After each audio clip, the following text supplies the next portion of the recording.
अस्सलाम वालेकुम students, biology class 9 chapter number 8 और हमारा आज का टॉपिक है ट्रांसपायरेशन। ट्रांसपायरेशन क्या है? प्लांट्स की बॉडी से वाटर लॉस को ट्रांसपायरेशन कहा जाता है। The loss of water from the plants body in the form of water vapours is called transpiration. Transpiration 3 types की है। Number 1 is stomatal. प्लांट्स के जो लीव्स हैं उनमें स्टोमेटास प्रेजेंट होते हैं, गार्ड सेल्स प्रेजेंट होते हैं जो कि ओपन एंड क्लोज होते हैं। दिन के टाइम में स्टोमेटास यानी कि गार्ड सेल्स ओपन होते हैं और रात के टाइम पे क्लोज होते हैं। जब डे टाइम में स्टोमेटास ओपन होते हैं तो उस टाइम प्लांट का जो वाटर है वो वाटर वेपर्स की फॉर्म में एटमॉस्फेयर में चला जाता है, प्लांट से वाटर लॉस हो जाता है। तो इस वाटर लॉस को कहते हैं, जो स्टोमेटा से वाटर लॉस होता है इस वाटर लॉस को कहते हैं स्टोमेटल ट्रांसपायरेशन। और ये ऑलमोस्ट 90% प्लांट का 90% वाटर लॉस स्टोमेटल ट्रांसपायरेशन से होता है। नंबर सेकंड टाइप है इसकी क्यूटिकुलर ट्रांसपायरेशन।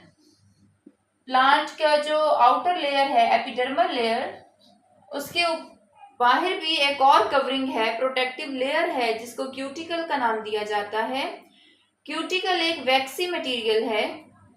उधर से जो वाटर लॉस होता है, क्यूटिकल से जो वाटर लॉस होता है उसको कहा जाता है क्यूटिकुलर ट्रांसपायरेशन और ये ऑलमोस्ट 7% होती है। प्लांट बॉडी का 7% वाटर लॉस क्यूटिकुलर ट्रांसपायरेशन से होता है। एंड नंबर थर्ड टाइप है लेंटिकुलर ट्रांसपायरेशन। लेंटिकल्स क्या होते हैं? प्लांट की जो आउटर मोस्ट लेयर है एपिडर्मल लेयर, जहां से वो रप्चर हो जाए, डैमेज हो जाए, फट जाए, उस जगह को कहते हैं लेंटिकल्स, कि वहां लेंटिकल्स बन गए हैं। लेंटिकल से जो वाटर लॉस होता है उसको कहते हैं लेंटिकुलर ट्रांसपायरेशन और ये ऑलमोस्ट 3% होता है। तो सबसे ज्यादा ट्रांसपायरेशन रेट स्टोमेटल ट्रांसपायरेशन में है। स्टोमेटा से सबसे ज्यादा वाटर लॉस होता है।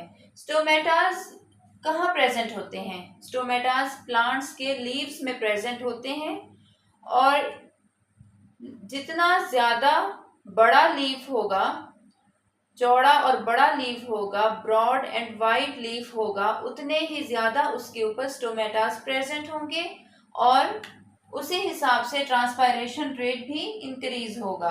फॉर एग्जाम्पल, ये एक बड़ा लीफ है, इस पे भी स्टोमेटास प्रेजेंट है और ये एक छोटे छोटे पत्ते हैं किसी प्लांट के, इन पे भी स्टोमेटास प्रेजेंट हैं। तो ज्यादा स्टोमेटास इस बड़े लीफ पे होंगे जबकि छोटे लीफ पे कम स्टोमेटास होंगे। और अगर इन लीव्स पे ज्यादा स्टोमेटास हैं तो ये उसी तरह ज्यादा स्टोमेटास ओपन होंगे और वाटर लॉस ज्यादा होगा। जबकि छोटे साइज के लीफ पे कम स्टोमेटास हैं तो ये कम ओपन होंगे, थोड़ी तादाद में ओपन होंगे और वाटर लॉस भी कम होगा। तो ट्रांसपायरेशन का डायरेक्ट रिलेशनशिप है लीफ की शेप से भी और साइज से भी, कि जितना बड़ा और चौड़ा लीफ होगा उतना ही ट्रांसपायरेशन रेट भी ज्यादा होगा, स्टोमेटल ट्रांसपायरेशन रेट उतना ज्यादा इंक्रीज कर जाएगा। नेक्स्ट हम पढ़ते हैं वो कौन से फैक्टर्स हैं जो कि ट्रांसपायरेशन को अफेक्ट करते हैं। There are basically main 3 factors that affect the rate of transpiration. Number 1 है इसमें temperature. If temperature increase, the rate of transpiration increase, and if temperature decrease, rate of transpiration will be decreased. Temperature जितना ज्यादा होगा, गर्मी जितनी ज्यादा होगी, plant उतना ही ज्यादा वाटर लॉस करेगा। हम अपनी एग्जांपल ले लेते हैं। हम एज अ ह्यूमन बीइंग गर्मियों में ज्यादा पानी पीते हैं क्योंकि टेम्परेचर ज्यादा होता है बाहर, हमें ज्यादा प्यास लगती है, हम ज्यादा पानी पीते हैं। जबकि सर्दियों में हमारा वाटर इनटेक बहुत कम हो जाता है, हम कम पानी पीते हैं। गर्मियों में हमारी बॉडी से पानी स्वेटिंग की फॉर्म में, पसीने की फॉर्म में निकलता है, वाटर वेपर्स की फॉर्म में एटमॉस्फेयर में एब्जॉर्ब हो जाता है, इसलिए हमें प्यास ज्यादा लगती है और हम ज्यादा पानी पीते हैं। जबकि विंटर सीजन में टेम्परेचर डाउन होता है, हमें स्वेटिंग नहीं होती, पसीना नहीं आता, तो हमारा जो है वाटर लॉस नहीं होता बॉडी से, इसलिए हमारी रिक्वायरमेंट कम हो जाती है। प्लांट्स का भी इसी तरह, गर्मियों में समर सीजन्स में हम पौधों को ज्यादा पानी देते हैं क्योंकि गर्मी की वजह से उनका जो वाटर लॉस है वो ज्यादा होता है। स्टोमेटास भी जैसे ओपन होते हैं डे टाइम में, तो वाटर प्लांट्स जो है वो वाटर वेपर्स की फॉर्म में तेजी से एटमॉस्फेयर में एब्जॉर्ब होता जाता है।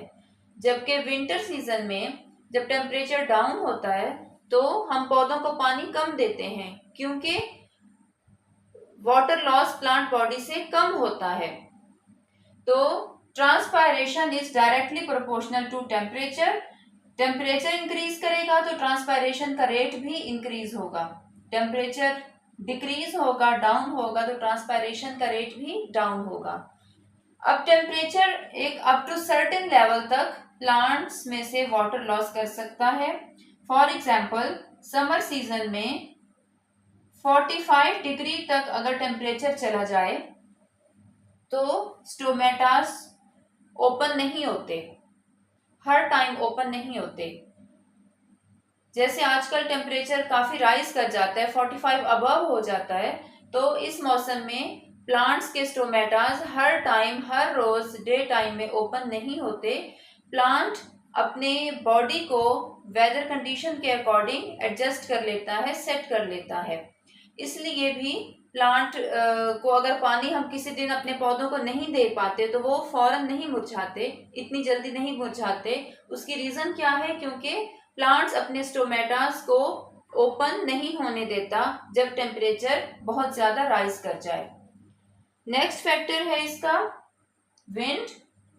विंड किसको कहते हैं? मूविंग एयर को। जब हवा चल रही हो, स्टिल एयर को एयर बोलेंगे, एयर जिसमें बहुत सारी गैसेस प्रेजेंट है। जब हवा चल रही हो, मूविंग एयर हो, उसको विंड का नाम दिया जाता है।